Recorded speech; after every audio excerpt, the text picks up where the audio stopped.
Welcome to DIY and Reviews with Bill. If you love hands-on projects, honest product reviews, and saving money, you're in the right place. From DIY builds to testing tools and gadgets, I will break it all down so you know what works and what's worth it. Subscribe and join me as I take on multiple projects, put different products to the test, and try to help you get the best bang for your buck. So, without further ado, let's get right to it. Alright, so the first thing I usually do is I just turn on the coffee maker and I let it get warmed up because there's a little heating element in here that it takes a couple of minutes to get heated up. Now the longer you can let it sit, the better. So if you do have the extra time, you can put your mug up here to help it get warm. I personally like my coffee cold, so I don't even bother with this. But for today's video, I'm going to go ahead and froth up some milk and make basically a hot cappuccino. Now the flavor that I use for the cappuccino is just a vanilla syrup. This is actually homemade. I do not buy this from the store. This is super simple to make. I will do a video on how to make this later on so you can have your own homemade vanilla syrup, and it works great. It's a super easy recipe. It takes maybe 5 minutes or so. I usually go ahead and just squirt some of it in here, not too much. The amount is obviously going to vary depending on how much you like, how strong you want your vanilla flavor, how much sweetness you want in it. So I'm not really going to show that part. So it has these cups that are for different coffee grinds, and what that means is you like your standard drip coffee out of these two, it'll use the ones that have writing on it, dual wall, and it's got a little cup and it just has one little small area where it will drip out of. But if you're wanting to do an espresso type of coffee, then you would use these styles of cups because it processes differently. Sometimes I will buy coffee that is pre-ground, so I just use a coffee scoop and I'll put it in these cups and I don't run it through here. This part is for whole beans, and that is really the best way because if you can have whole bean coffee in here, it is literally fresh ground every single day, and it comes out just with tremendous flavor, and it's much better than if you buy pre-ground coffee and try to store it in a container. If you can grind it fresh every day with whole beans, I definitely recommend that. That's just my preference anyways. I'm gonna do a double shot for today, and I actually don't have any coffee beans in there right now. So the coffee that I use is a pre-ground espresso coffee. I just have an espresso scoop. And the difference between like a drip coffee grind and espresso grind is how fine it is. This is almost like a powder. I don't know if you can really see that, but oops, I'm making a mess. I just go in here. Since I'm doing a double shot, I got to do 2 scoops. Get my press, and I just press down the first one. Don't have to do it super hard. And another scoop. And this is just magnet, so it just pops right back up in there.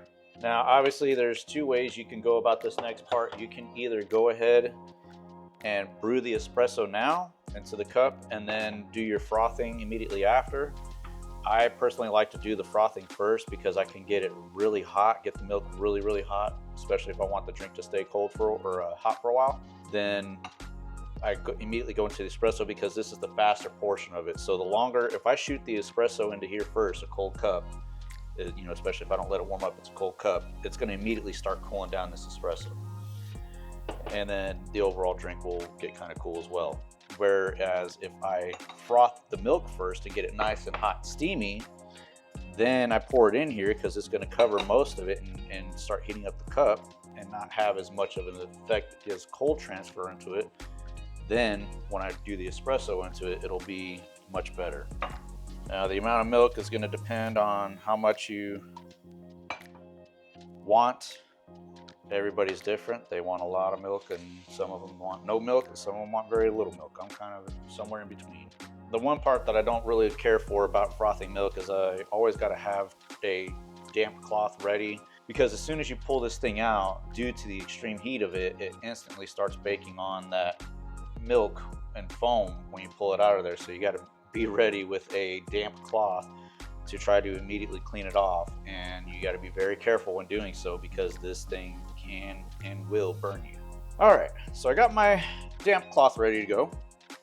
Now it's time to get to frothing. This is a little bit of a tricky one to do.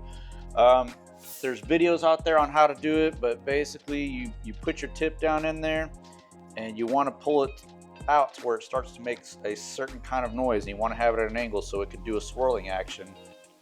And when you hear that noise, You just slowly start, dropping your cup down because you're aerating it, and that's what helps to create the foam. Now, I still haven't figured out the trick on how to froth this properly to be able to do the little designs. I've tried watching videos. I guess I don't understand it, or I'm not good enough at it, but for the sake of this video, we're just trying to make a simple cappuccino. On this button here, there are two options. One is a steam option for out of here. And then the other thing that I really like about it is the other option is for hot water. So if you just want to have some real quick hot water for a tea, turn this on. Within a minute, you've got instant hot water and you can make yourself a nice cup of tea. If we twist the knob forward, steam, back, hot water. So I'll show you the hot water real quick. See, it's coming out right there. And forward will be the steam. That noise is normal, that's the pump.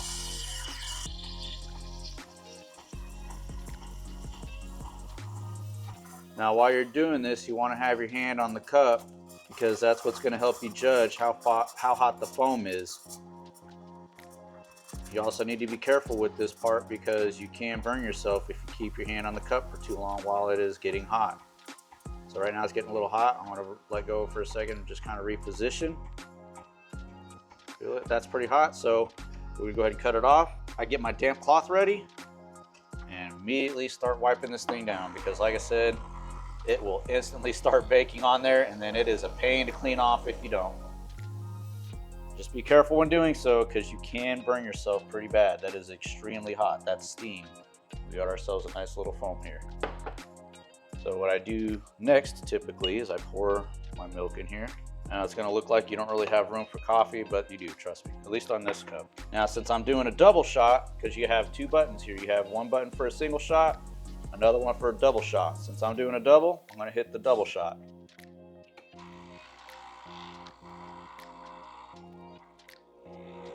And then you have an espresso gauge here. That dark gray area in the middle, that's where you want your needle to be at to get the actual espresso extracted, because it does have an effect on the flavor. So I messed up. That noise you heard, that change in pitch you just heard, is actually the machine running out of water. I'm not going to run it again. I got most of the liquid out of there, so I'm not going to really worry too much about it. But I'm glad that happened because that shows you before you make your coffee, if you want to make sure you don't, mess up your flavoring or anything, double check the water tank. Make sure it's full of water so that way you don't run out in the middle of it. And try not to run it without water because you can and will burn up the pump. Now I have it on a rolling stand, but this is usually just a stationary machine, but we have very little counter space, so we have to get creative. I have it on a rolling stand. I'm just going to slide it forward. That way I can access the water tank and put water in here. And right here is the water tank. You just lift up on this handle and you can open it, pour water in it from here, or you can pull the whole tank off and add water that way. And it just slides right back on. It's got two guides that guide the tank right back into the proper place, so it's really easy to take it off for cleaning and maintenance and put it right back on.